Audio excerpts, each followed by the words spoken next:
All right, hey y'all, good morning, welcome back to the channel. Thank you all so much for your support. Listen, I just want to come on and give you all an update on the weather in my area. It is a very cold, what's today, y'all? Wednesday morning. Happy November 1st, by the way. Okay, it's the 1st of November, y'all. New month, new opportunity, new opportunities, new blessing. Okay, so I'm praying that this month be a month of happiness, a month of prosperity, a month of good health for you and your family. Okay, listen, y'all, it is cold this morning. Okay, I got my scarf. Okay, I got like a little sweater. I'm wearing a dress and some tights, right? And I have on a sweater. I also have my bigger coat right behind me. You probably can't see it. It is cold, y'all. Okay, right now in my vehicle, it's saying that the temperature is 36 degrees Fahrenheit. Okay, and I can believe it. So also, I know last night, and they had told us this already in the weather report, they were saying it was supposed to be like wind chills, like kind of, you know, windy. It's not so much that this morning, but it is still cold. Okay, so again, y'all, I want to encourage you to check the weather report in your local area.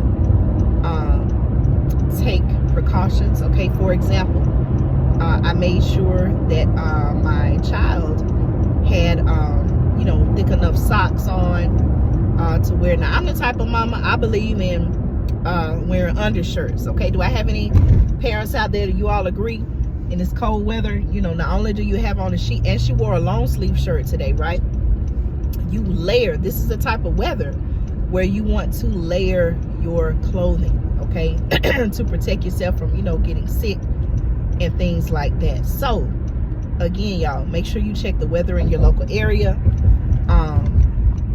You know, make the necessary preparations. In my video here on the channel where I was talking about at the time what was the freeze warning or freeze warning in different areas, you know, they were also saying how people have to also, you know, we think about keeping warm, okay, things like blankets, making sure that we have backup power, backup energy, and things like that, right?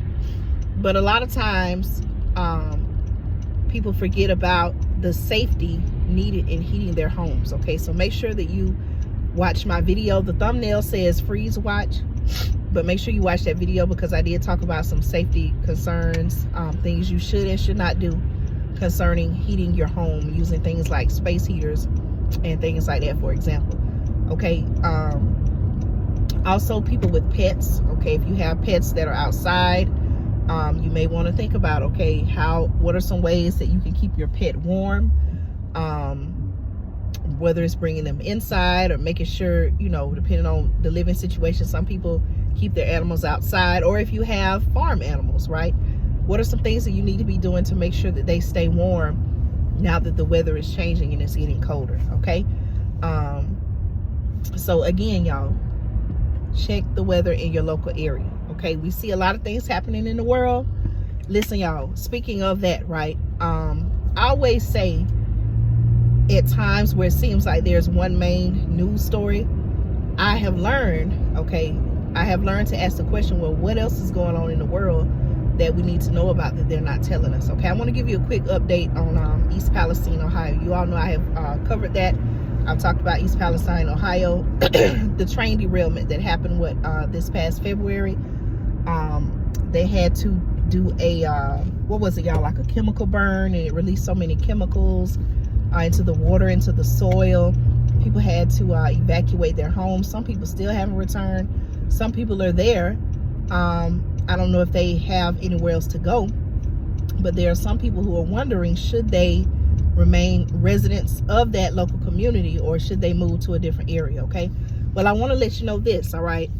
Just recently, I can't remember the exact date, but just recently it was announced on the news that I believe it was Norfolk Southern, right, the train company, they were actually held accountable here, responsible for some of the cleanup. Well, do you know that they just recently announced that they had finished removing the contaminated soil from the area of East Palestine, right?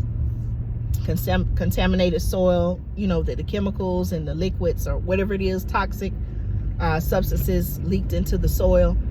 There was a spokesperson who was saying that they had finished that process, but guess what, y'all? Guess what they didn't say on the news, or this person didn't say? They did not say where they took the soil. Okay, so again, we gotta ask the question, like, what's really going on? Where did they take the soil? Okay, did they take the soil to your local community? Those are questions that we should be asking, right?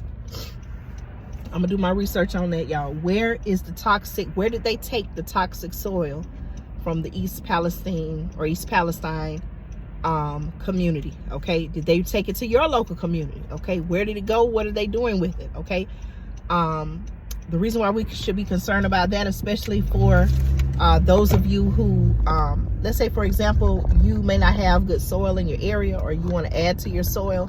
You may go out and buy bags of soil. Well, guess what? Bags of soil for your garden, for your raised bed. Well, guess what?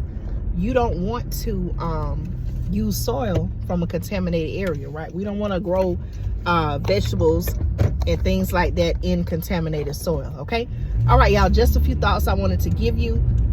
Take care, be blessed. Let me know your thoughts on this video. Please leave me a comment. I value your feedback here on the channel. Okay, talk to you all soon.